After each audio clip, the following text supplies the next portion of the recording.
الرحمن الرحیم رب اشرح لی صدری ویسر لی امری واحلل عقدۃ من لسانی یفقہوا قولی۔ الحمدللہ شادی کا موقع خوشی کا موقع ہوتا ہے، لیکن اس کے ساتھ ساتھ آئندہ زندگی میں انسان کے اوپر بہت سی ذمہ داریاں بھی آتی ہیں۔ عام طور پر یہ دیکھا گیا ہے کہ شادی کے بعد کچھ دن تک تو بچیاں خوش رہتی ہیں، سسرال والے بھی خوشی سے آؤ بھگت کرتے ہیں، لیکن آہستہ آہستہ بعض اوقات مشکلات بھی پیدا ہو جاتی ہیں۔ اس کی بنیادی وجہ یہ ہوتی ہے کہ ہر انسان یہ چاہتا ہے کہ اس کا حق اس کو ملے، لیکن وہ دوسروں کا حق دینے کے لیے تیار نہیں ہوتا، کیونکہ انسانوں کے اندر ایک دل کی تنگی رکھ دی گئی ہے۔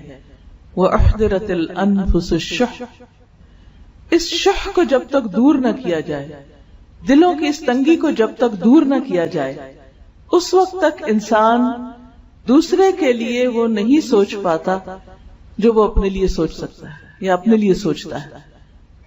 حقیقت یہ ہے کہ جب ہم کسی کے لیے اچھا سوچتے ہیں تو وہ دراصل اپنے ساتھ ہی اچھا کر رہے ہوتے ہیں۔ بظاہر یوں لگتا ہے کہ جیسے ہم دوسرے کا فائدہ کر رہے ہیں، لیکن حقیقت میں وہ اپنا ہی فائدہ ہوتا ہے۔ قرآن مجید میں اللہ تعالیٰ فرماتے ہیں ان احسنتم احسنتم لانفسکم، اگر تم نے اچھا کیا، احسان کا رویہ اختیار کیا، نیکی کا رویہ اختیار کیا، احسنتم لانفسکم، تو تم نے اپنے ہی نفسوں کے لیے، اپنے ہی ذات کے لیے اچھا کیا، یعنی اس کا فائدہ پورے کا پورا خود تمہیں کو ملے گا، اور وہ فائدہ انسان کو دنیا میں بھی ملتا ہے اور آخرت میں بھی ملتا ہے، بشرطے کہ انسان اسے خالصتاً اللہ کی رضا کے لیے کرنے والا ہو، یعنی احسان اور نیکی کو دوسروں کے ساتھ۔ اس میں آپ دیکھیے کہ انسان کے جہاں بھی نئے تعلقات بنتے ہیں، نئے رشتے بنتے ہیں، یعنی شادی کے موقع پر ایک نیا خاندان بنتا ہے، یعنی ایک نئے خاندان کے ساتھ واسطہ ہوتا ہے اور نئے تعلقات بنتے ہیں۔ اب ان تعلقات میں، ان رشتوں میں کچھ تو اپنی عمر سے بڑے ہوتے ہیں اور کچھ چھوٹے ہوتے ہیں، یعنی سسرال میں جب ایک لڑکی جاتی ہے تو کچھ لوگ اس سے عمر میں بڑے ہوتے ہیں، تجربے میں بڑے ہوتے ہیں، مقام میں بڑے ہوتے ہیں، رتبے میں بڑے ہوتے ہیں، تجربے میں بڑے ہوتے ہیں، اور کچھ چھوٹے ہوتے ہیں۔ اب ان دونوں کے ساتھ معاملہ کیسے کیا جائے؟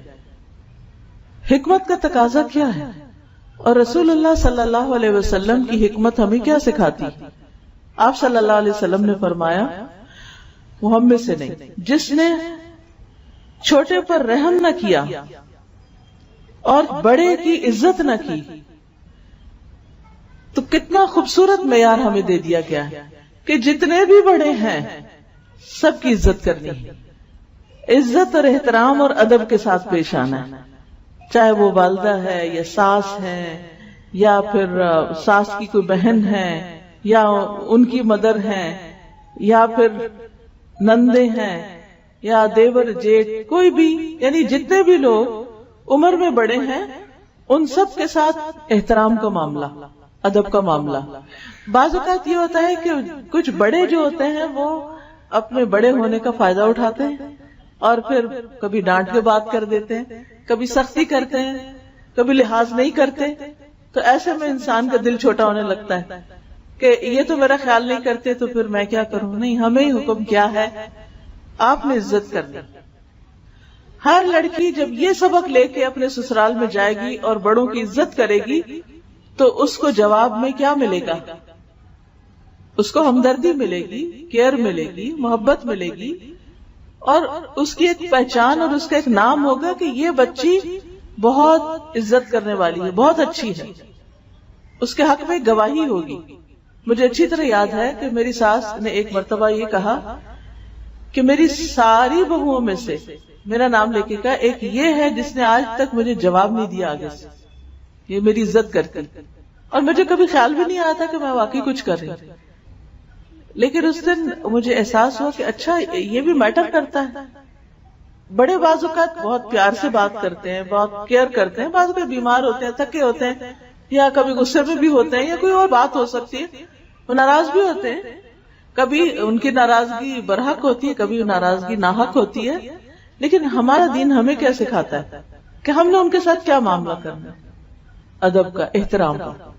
ہم نے اپنا فرض پورا کرنا ہے. اور اسی سے پتہ چلے گا کہ ہم واقعی دین پڑھے ہوئے لوگ ہیں.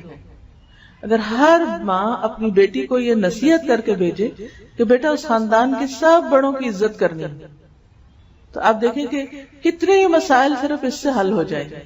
پھر اس کے بعد یہ ہے کہ کچھ رشتے، کچھ بچے چھوٹے ہوتے ہیں، کچھ عمر میں کم ہوتے ہیں، کچھ بعض اوقات وہ درجے میں کم ہوتے ہیں. مثلاً کوئی بھائی بڑا ہے آپ کے شوہر کا، کوئی چھوٹا ہے، کوئی بہن بڑی ہے، کوئی چھوٹی ہے، اسی طرح باقی بھی کچھ بچے ہیں. کئی دفعہ ایسے ہوتا ہے جیسے نئی دلہن شادی ہو کر جاتی ہے تو چھوٹے بچے سارے ہجوم کر دیتے ہیں اس پر. کوئی لپسٹک خراب کر دیتا ہے، کوئی کپڑے خراب کرتا ہے، کوئی بیڈ پہ چڑھ جاتا ہے گندے پاؤں لے کے، کوئی کچھ کرتا ہے، کوئی کچھ کرتا ہے. تو اس میں انسان کو بڑے صبر و ضبط کا مظاہرہ کرنا پڑتا ہے. کچھ مہمان تو 2-4 دن میں چلے جاتے ہیں، لیکن کچھ مستقل اسی گھر میں رہ رہے ہوتے ہیں، یعنی کمبائنڈ فیملی سسٹم ہوتا ہے. ان بچوں کو روز دیکھنا پڑتا ہے، روز برداشت کرنا پڑتا ہے. تو وہاں کیا کرنا چاہیے؟ وہاں پھر نبی صلی اللہ علیہ وسلم کا یہ حکم ہے، چھوٹوں کے اوپر رحم، سختی کا معاملہ نہیں، شفقت کا معاملہ، سمجھانے کا معاملہ. کیا کہہ کے اگنور کر سکتے ہیں، درگزر کر سکتے ہیں، کوئی بات نہیں، چھوٹے ہیں نا، چھوٹے ایسے ہی ہوتے ہیں. میں تو بڑی ہوں نا، یعنی وہاں اللہ نے آپ کو بڑا بنایا تھا، آپ بڑے بن کے رہیں. اور بڑے بننے کا مطلب تکبر کرنا نہیں، بڑے بننے کا مطلب چھوٹوں کے ساتھ شفقت اور نرمی کا سلوک کرنا ہے. تو اس سے آپ دیکھیے کہ بچہ آپ سے محبت کرنے لگے گا. اور یہی آپ کی کامیابی ہے کہ آپ ہر بچے کو امپورٹنس دیں، اریٹیٹ نہ ہو کہ یہ بہت شور کر رہے ہیں، بہت باتیں کر رہے ہیں، بہت بدتمیز ہیں، یہ ایسے ہیں، یہ ویسے. نہیں، آپ ان کے دل جیتیں، آپ ان سے محبت کریں، وہ سارے آپ کے پیچھے لگ جائیں گے. آپ ان کو کہانیاں سنائیں، آپ ان کی پسند کی کوئی کھانے کی چیز دیں، آپ ان کا حال پوچھیں، ان کو کوئی تکلیف ہو، چوٹ لگ جائے، کچھ ہو جائے، آپ کیئر کرنے والے ہیں. آپ سمجھیں یہ میرا فرض ہے. تو دیکھیں کیسی محبت پیدا ہوتی ہے. آپ ان کو گلے لگائیں، آپ ان کو پاس بٹھائیں، آپ ان کے چھوٹی بچیاں ہیں تو کسی کو لپسٹک لگا دے، کسی کو کچھ کر دے، تو آپ دیکھیں گی کہ وہ آپ کی گرویدہ ہو جائیں گے. تو جس لڑکی کے گواہ بڑے بھی ہوں اور چھوٹے بھی ہوں، دونوں طرف کی گواہی بھی بہت اچھی ہے، تو آپ خود سوچئے کہ اس کی کیا ناموری ہوگی، اور اس کا اس گھر میں کتنے قدم جمیں گے، اور کتنی برکت ہوگی، اور کتنا اس کے لیے آگے بڑھنے پھلنے پھولنے کے مواقع ہوں گے. لیکن اگر بچیاں یہ رویہ لے کر جائیں کہ ہمارا حق اور ہماری پرائیویسی اور ہمارا یہ اور ہمارا وہ، سارا وقت اپنے ہی بارے میں سوچتے رہے، اور اگر وہ سب کچھ نہ ملے جو وہ ایکسپیکٹ کرتے، تو پھر سوائے فرسٹریشن کے حاصل کچھ نہیں ہوگا. اب نہ آگے کا راستہ رہتا ہے، نہ پیچھے کا، نہ وہاں دل لگتا ہے، نہ پیچھے جا سکتے ہیں ماں باپ کے گھر، کیونکہ وہاں رہنا بھی مشکل ہے. شادی کے بعد اگر لڑکی ماں باپ کے بھی گھر آتی ہے تو وہ گھر اس کے لیے ویسا نہیں ہوتا. یہ بھول ہوتی ہے کہ ہم اپنے ماں باپ کی گھر بڑی عیاشی کرتے تھے، اور اس دھوکے میں لڑکیاں کہتی چلو واپس چلتے ہیں، جا کے پھر وہی عیاشی کریں. اب وہ بات نہیں رہتی، اب ویسا نہیں رہے گا، ہر چیز بدل چکی ہے. اس لیے سوچ سمجھ کے واپسی کا راستہ اختیار کیا جائے، اور اس گھر میں جگہ بنانے کی کوشش کی جائے. اور جگہ بنانے کے لیے، ایک مقام پانے کے لیے کچھ قربانی کرنی پڑتی ہے، کچھ صبر کرنا پڑتا ہے، کچھ اپنے دل پہ جبر کرنا پڑتا ہے. پھر اسی طرح پہلے بھی بات ہوئی کہ انسان جب کسی کے ساتھ احسان کرتا ہے تو دراصل وہ اپنے ساتھ کر رہا ہوتا ہے.